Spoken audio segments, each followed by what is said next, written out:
Good morning बच्चों हम लोग विज्ञान में क्या हमारे आसपास के पदार्थ शुद्ध हैं पाठ पढ़ रहे थे। और पिछली कक्षा में हम लोगों ने वाष्पन विधि पढ़ ली थी, अपकेंद्रीकरण विधि पढ़ लिया था, ऊर्ध्वपातन विधि पढ़ ली थी, क्रोमेटोग्राफी जो है विधि है वो भी पढ़ ली थी। तो आज हम लोग पढ़ेंगे आसवन विधि क्या है। बच्चों इसमें दो घुलनशील द्रव्यों को अलग किया जाता है, यानी कि दो घुलनशील द्रव्यों का पृथक्करण।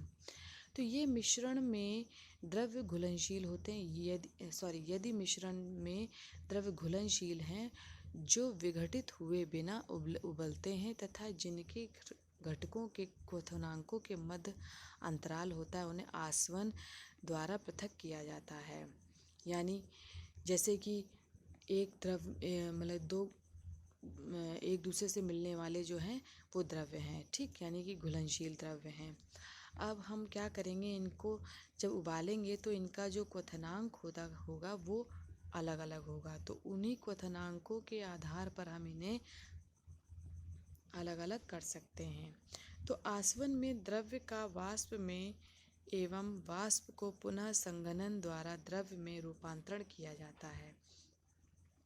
यानी कि आसवन विधि में क्या करते हैं कि पहले जो द्रव्य होता है उसको वाष्प में परिवर्तित करते हैं, फिर उसी वाष्प को पुनः संघनन के द्वारा द्रव्य में परिवर्तित कर दिया जाता है। तो आसवन का जो प्रयोग होता है बच्चों, केवल उन द्रव्यों के लिए किया जाता है जिनका क्वथनांक जो है वो 25 केल्विन से अधिक होता है, ठीक है। यानी कि 25 केल्विन जो टेम्परेचर होगा उससे अगर ज़्यादा होगा तो जो है आसवन विधि का प्रयोग करते हैं, ठीक है। अब देखते हैं बच्चों प्रभावी आसवन क्या है, यानी कि फ्रैक्शनल डिस्टिलेशन क्या होता है। बच्चों यदि दो या दो से अधिक घुलनशील द्रव्य जिनके क्वथनांकों का अंतर 25 केल्विन से कम होता है के मिश्रण को पृथक करने के लिए प्रभावी आसवन विधि का प्रयोग किया जाता है, ठीक है।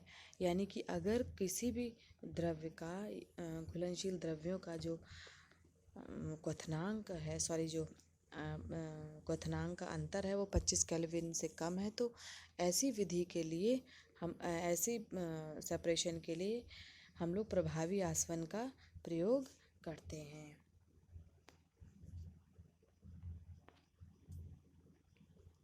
उदाहरण है बच्चों, जैसे वायु में विभिन्न प्रकार की गैसें होती हैं। अब उन्हीं गैसों को अलग करने के लिए हम लोग इस प्रभावी जो डिस्टिलेशन होता है उसका हम लोग प्रयोग करते हैं। तो वायु में विभिन्न गैसों का पृथक्करण एवं पेट्रोलियम उत्पादों से अनेक विभिन्न घटकों का पृथक्करण जो है हम लोग प्रभावी आसवन के द्वारा करते हैं। तो इसका उपकरण जो है साधारण आसवन विधि के समान ही होता है, केवल आसवन फ्लास्क और संघनक के बीच एक प्रभावी स्तंभ का प्रयोग किया जाता है। साधारण प्रभावी स्तंभ एक नली होती है जो कि शीशे के गुटकों से भरी होती है। ये गुटके वाष्प को ठंडा एवं संघनित होने के लिए सतह प्रदान करते हैं तथा पुनरावृत्ति रूप से संघनित करते हैं, ठीक है। तो इस प्रकार जो है बच्चों इस उपकरण में एक प्रभावी स्तंभ लगा होता है, ठीक है। और इसी ये प्रभावी स्तंभ जो है फ्लास्क और संघनक के बीच में होता है और इसमें शीशे के टुकड़े भरे होते हैं, ठीक। देखिए ये जो चित्र बना हुआ है इसमें देखिए प्रभाजक स्तंभ है, इसमें शीशे के टुकड़े भरे हुए हैं और इसको एक क्लैंप से स्टैंड कर दिया गया है। इसके ऊपर एक थर्मामीटर यानी कि तापमापी लगा रखा है जो कि कॉर्क में अंदर धंसा हुआ है। अब इसी जो प्रभाजक स्तंभ है इसको आसवन फ्लास्क के बीच में तथा जो जल संघनक है उसके बीच में लगाया हुआ है, देखिए, ठीक। और जो मिश्रण है बच्चों वो आसवन फ्लास्क में ले रखा है। अब जब इसे गर्म करते हैं तो ये जब ठंडा होता है तो विभिन्न टेम्परेचर पर ये ठंडा होगा, ठीक है। तो जब ये ठंडा होगा तो अलग अलग जो शुद्ध द्रव है वो हमें एक फ्लास्क में हम इसको इकट्ठा कर सकते हैं, ठीक है। अब देखते हैं कि वायु में उपस्थित विभिन्न गैसों का पृथक्करण कैसे करेंगे। यानी बच्चों आपको पता ही है कि जो वायु क्या है, वायु एक समांगी मिश्रण है तथा इसके घटकों को प्रभावी आसवन के द्वारा ही अलग किया जा सकता है। इसका उद्देश्य ये है कि बच्चों की जब दाब बढ़ाकर तथा तापमान बहुत कम करके वायु को संपीड़ित कर ठंडा करते हैं तो क्या होता है कि इससे द्रवित वायु प्राप्त होती है। ठीक, क्या होगा कि जब हम लोग इसे दाब बढ़ाएं, यानी कि प्रेशर अगर अगर हम लोग देंगे तथा तापमान को ठंडा करेंगे तो हमें अलग अलग वायु मिल जाती है।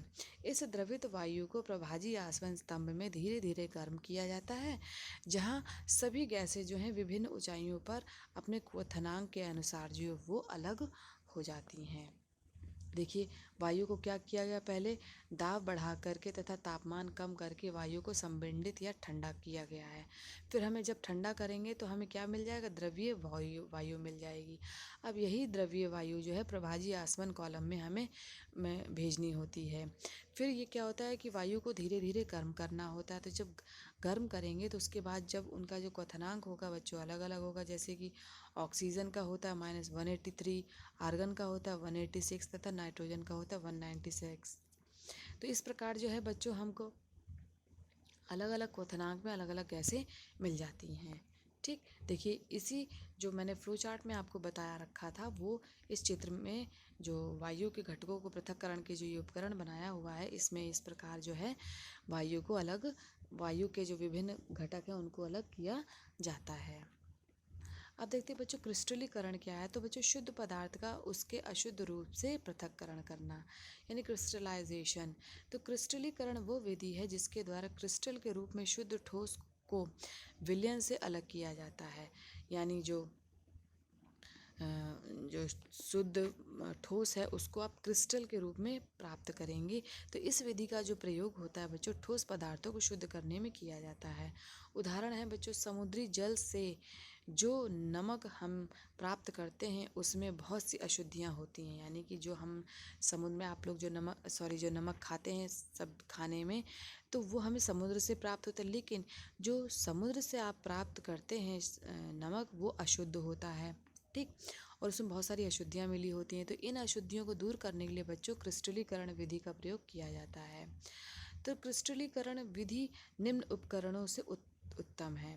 क्या होता है कि इसमें जो कुछ ठोस विघटित हो जाते हैं तथा कुछ चीनी के समान गर्म करने पर झुलस जाते हैं। ठीक, तो छानने के पश्चात क्या होगा कि अशुद्ध विलय पदार्थ का विलायक में घोलने पर विलयन में कुछ अशुद्धियाँ रह सकती हैं।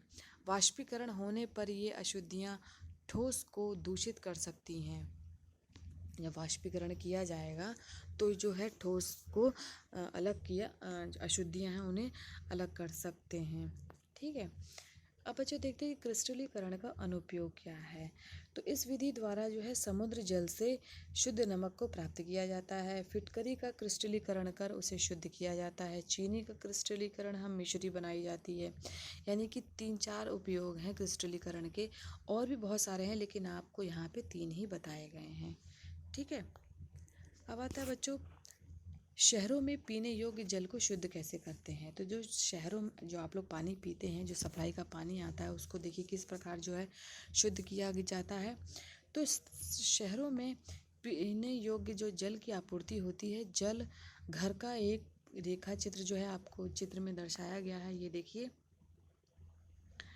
इस प्रकार जो है वो जल का में प्यूरिफिकेशन होता है। तो इसके अनुसार जल भंडार जैसी भूमिगत जल जलाशय आदि से जल को एक तलछट टैंक में पहुंचाया जाता है, जहां इसमें उपस्थित ठोस अशुद्धियां नीचे बैठ जाती हैं। ठीक है, अब क्या होगा बच्चों, अशुद्धियां नीचे बैठ जाएंगे, स्वच्छ जल जो है वो ऊपर आ जाता है। इस स्वच्छ जल को एक भार टैंक यानी लोडिंग टैंक में पहुंचाया जाता है। इस टैंक में जल में निलंबित अशुद्धियां जो है नीचे बैठ जाती हैं। इस टैंक में जल ऊपर आ जाता है। ठीक है, जो अशुद्धियां होंगी वो नीचे बैठ जाएंगी और जो जल होगा वो ऊपर आ जाएगा, जहां से इसे एक छानक टैंक में भेजा जाता है। इसमें क्या होगा, मोटे कंकड़ तथा बालू रेत लगभग 1/4 ऊंचाई तक भरी जाती है। यह परत जो है वो जल से अनेक अशुद्धियों को स्वयं में समाविष्ट कर लेती है। ठीक, अब जब जल को इसमें इस टैंक में डाला जाएगा तो जो बहुत सारी अशुद्धियाँ होंगी इस रेत और कंकड़ जो है वो अपने ऊपर ले लेंगे। यह परत जो है जल से अनेक अशुद्धियों को स्वयं अपने में समाविष्ट कर लेती हैं तथा स्वच्छ जल जो है ऊपरी परत के रूप में टैंक में रह जाता है। अंततः इस जल को रासायनिक क्रिया द्वारा बैक्टीरिया नष्ट करने हेतु अन्य टैंक में भेजा जाता है। ठीक है, यहाँ यह जल पूर्णतः शुद्ध रूप में आ जाता है। तत्पश्चात क्या होता है कि इसकी जो घरों तक जो है आपूर्ति की जाती है। ठीक, देखिए यहाँ पे क्या हो रहा है कि पहले जल का भंडार किया गया, फिर ठोस पदार्थ को नीचे बैठने दिया जाता है तलछट टैंक में। फिर क्या होता है, निलंबित जो अशुद्धियाँ उनको तलछट टैंक में नीचे बैठा दिया जाता है। फिर एक छानक टैंक आता है। इसमें क्या होता है बच्चों, कंकड़ है, मोटे बालू है, बारीक बालू है। छानक टैंक में भेजने से क्या होता है कि जो अशुद्धियाँ हैं ये बालू और ये कंकड़ एक अपने ऊपर ले लेते हैं। फिर उसके बाद इसको बैक्टीरिया एक दूसरे टैंक में भेजा जाता है जहाँ पर बैक्टीरिया जो है उनको नष्ट किया जाता है। उसके बाद जो है घरों में सप्लाई की जाती है। अब देखते हैं बच्चों भौतिक एवं रासायनिक परिवर्तन क्या है। तो बच्चों पहले देखेंगे भौतिक परिवर्तन। तो ऐसे गुण जिनका हम अवलोकन एवं वर्णन कर सकते हैं, जैसे रंग है, कठोरता है, दृढ़ता है, बहाव, घनत्व है, द्रवणांक है, क्वथनांक है, इन सभी को आप अपने शब्दों में बयां कर सकते हैं। तो ऐसे गुणों को बच्चों भौतिक परिवर्तन कहते हैं, भौतिक गुण कहते हैं। तो अवस्थाओं का अंततः रूपांतरण एक भौतिक परिवर्तन है, क्योंकि ये परिवर्तन पदार्थों के संघटन में बिना परिवर्तन किए हुए और उनकी रासायनिक प्रकृति में भी कोई परिवर्तन नहीं होता है। जैसे जल का बर्फ में परिवर्तन एक भौतिक परिवर्तन है, क्योंकि रासायनिक रूप में बर्फ तथा जल दोनों समान होते हैं। यानी कि भौतिक परिवर्तन में क्या होगा बच्चों, यहाँ पे उनके रासायनिक गुण में कोई भी परिवर्तन नहीं आएगा। जैसे आपने क्या किया, जल को जब बर्फ में बदला तो क्या हो गया, उसके स्वरूप में परिवर्तन आया, द्रव से ठोस में परिवर्तन आया। उसका जो रासायनिक स्वरूप है एक ही रहा जल में तथा ठोस में। ठीक, यद्यपि बर्फ, जल और वाष्प अलग अलग दिखाई देते हैं, ये भिन्न भिन्न भौतिक गुणों को दर्शाते हैं, परंतु ये रासायनिक रूप में समान होते हैं। तो ये तो था बच्चों भौतिक परिवर्तन। अब देखेंगे रासायनिक परिवर्तन क्या है। तो रासायनिक परिवर्तन में क्या होता है, एक पदार्थ जो है जब दूसरे पदार्थ में क्रिया द्वारा रासायनिक संगठन होता है तो उसके जो रासायनिक गुण होते हैं वो बदल जाते हैं। तो रासायनिक परिवर्तन बच्चों पदार्थ के रासायनिक गुण धर्मों में परिवर्तन लाता है, जिससे क्या होता है, हमें एक नया पदार्थ प्राप्त हो जाता है। तो रासायनिक परिवर्तन को रासायनिक प्रतिक्रिया भी कहा जाता है। यानी कि रासायनिक जब आप परिवर्तन होगा तो उसमें उसके रासायनिक गुणों में भी परिवर्तन आ जाएगा। जैसे जल तथा खाना पकाने वाले तेल दोनों द्रव्य हैं, लेकिन इनके रासायनिक गुण भिन्न हैं, क्योंकि इनकी गंध और ज्वलनशीलता में अंतर आता है। ठीक, अब देखते हैं बच्चों कि जो रासायनिक गुण हैं उनके किस प्रकार जो है परिवर्तन होगा। जो दहन जो है वो भी एक रासायनिक परिवर्तन है। जैसे आपने क्या किया, एक कागज़ को जलाया। ठीक, तो जब कागज़ को जलाएंगे तो कागज़ क्या है, एक ठोस है। फिर जब उसे जलाएंगे तो किस में परिवर्तन हो जाएगा, राख में। लेकिन दोबारा उसको कागज़ में आप परिवर्तित नहीं कर सकते हैं। तो ये तो था बच्चों रासायनिक परिवर्तन। मोमबत्ती के जलाने के दौरान भौतिक तथा रासायनिक दोनों परिवर्तन होते हैं। ठीक, तो ये भी बच्चों है एक उदाहरण है रासायनिक परिवर्तन का। अब देखते हैं बच्चों भौतिक तथा रासायनिक परिवर्तन की क्या अंतर है दोनों में। तो पहले भौतिक परिवर्तन में पदार्थ के केवल भौतिक गुण परिवर्तित होते हैं, लेकिन रासायनिक परिवर्तन में क्या होगा बच्चों, रासायनिक गुण भी परिवर्तित होते हैं। भौतिक परिवर्तन में कोई नया पदार्थ नहीं बनता है, लेकिन रासायनिक परिवर्तन में एक नया पदार्थ बनता है। भौतिक परिवर्तन में क्या होता है बच्चों कि परिवर्तन के साथ सामान्यतः ऊर्जा परिवर्तन नहीं होता, लेकिन इसमें क्या होगा कि सामान्यतः ऊर्जा परिवर्तन होता है। भौतिक परिवर्तन में उदाहरण है बच्चों, जैसे बर्फ़ का पिघलना है, पेपर को काटना है, मोम का पिघलाना, ये सभी किस में आते हैं, भौतिक परिवर्तन में आते हैं।